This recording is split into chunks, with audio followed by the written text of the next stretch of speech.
Halo, selamat pagi. Berjumpa kembali dengan Bapak di pelajaran Bahasa Indonesia. Kita melanjutkan materi kita tentang cerita fantasi.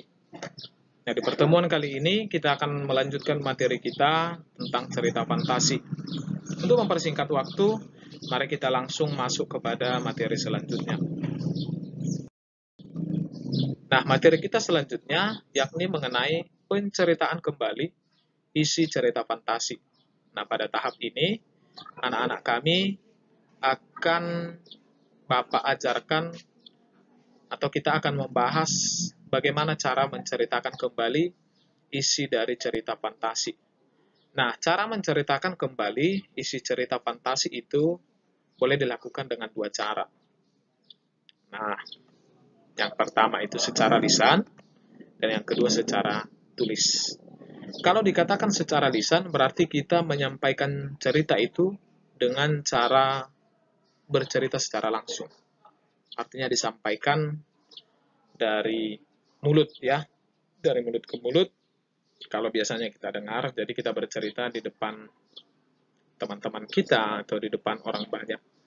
Nah, kemudian kalau secara tulis berarti kita menuangkan isi cerita kita itu ke dalam sebuah tulisan. Kemudian tulisan itu nanti akan dibaca oleh si pembacanya. Nah, di sini ada Bapak ambil contohnya cerita fantasi itu yakni Harry Potter. Bapak yakin bahwa 70-80% anak-anak kami pernah menonton cerita Harry Potter. Nah, itu adalah salah satu bagian dari cerita fantasi. Nah, mari kita lihat bagaimana sebenarnya cara menyampaikan cerita fantasi itu lewat lisan maupun lewat tulisan. Tentu ada hal-hal yang harus kita perhatikan.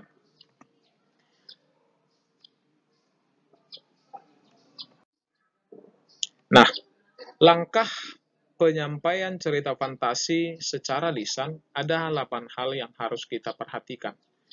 Yang pertama itu adalah membaca keseluruhan cerita fantasi. Setelah kita baca cerita fantasinya, kemudian tentu kita sudah paham jalan ceritanya, sudah paham inti-inti ceritanya. Kemudian setelah kita membaca secara seksama, mari kita mencatat tokoh-tokoh dalam cerita fantasi agar tokoh-tokoh yang ada dalam cerita itu bisa kita ingat, kemudian bisa kita sampaikan secara langsung kepada pendengarnya.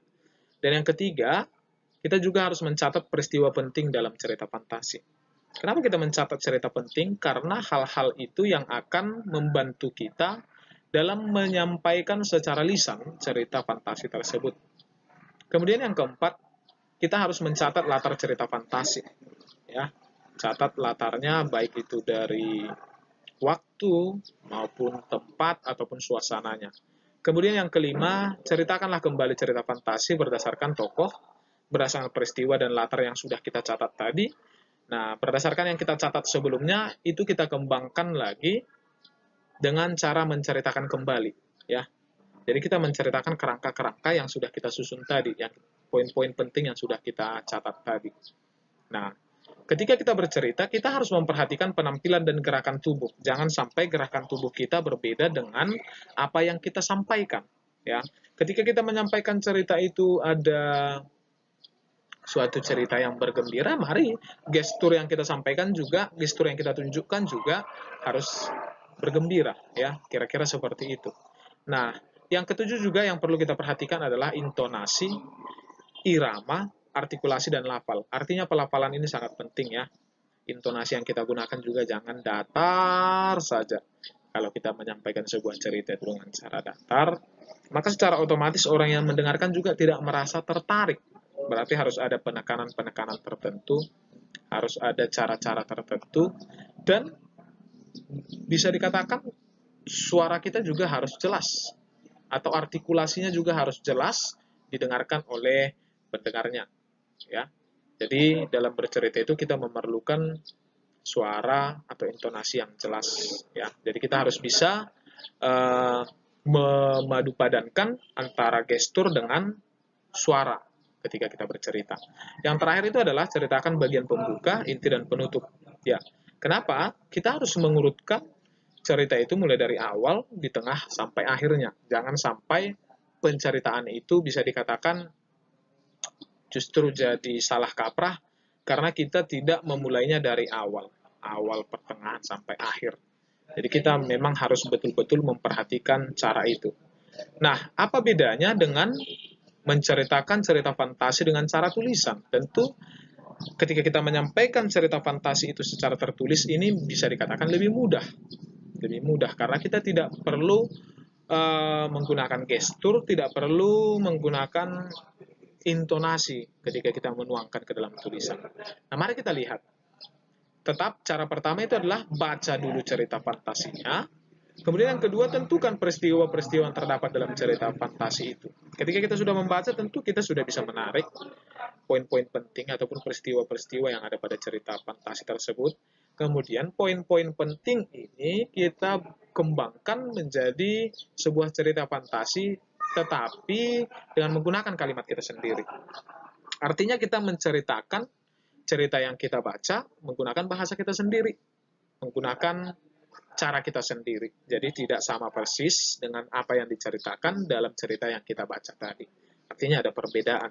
Nah, itu dia. Nah, kalau ditanya kepada Bapak, mungkin Bapak akan mengatakan bahwa menyampaikan cerita fantasi itu lebih sederhana disampaikan secara tertulis dibanding secara lisan.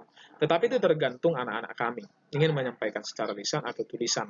Tetapi mungkin karena kondisi saat ini kita belum bisa bertatap muka, tentu penyampaian cerita fantasi yang akan Bapak lakukan nanti adalah secara tertulis. Nah, mari kita lanjutkan materi. Struktur cerita fantasi itu dibangun oleh 3 bagian. Berarti kalau dikatakan struktur, berarti itu adalah susunan. Berarti susunan ini harus ada di dalam sebuah cerita fantasi.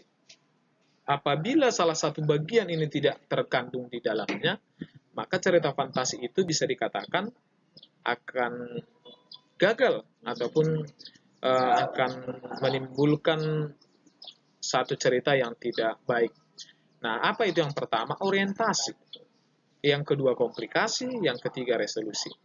Nah, kalau dikatakan orientasi, mungkin anak-anak kami masih ingat ya, masih ingat bahwa kalau kita baru masuk sekolah biasanya ada MOS, masa orientasi sekolah. Kalau dikatakan masa orientasi berarti pengenalan tentang sekolah, pengenalan guru-gurunya, pengenalan lingkungan. Nah, sama, orientasi pada cerita fantasi juga adalah pengenalan tokoh, pengenalan latarnya, ya.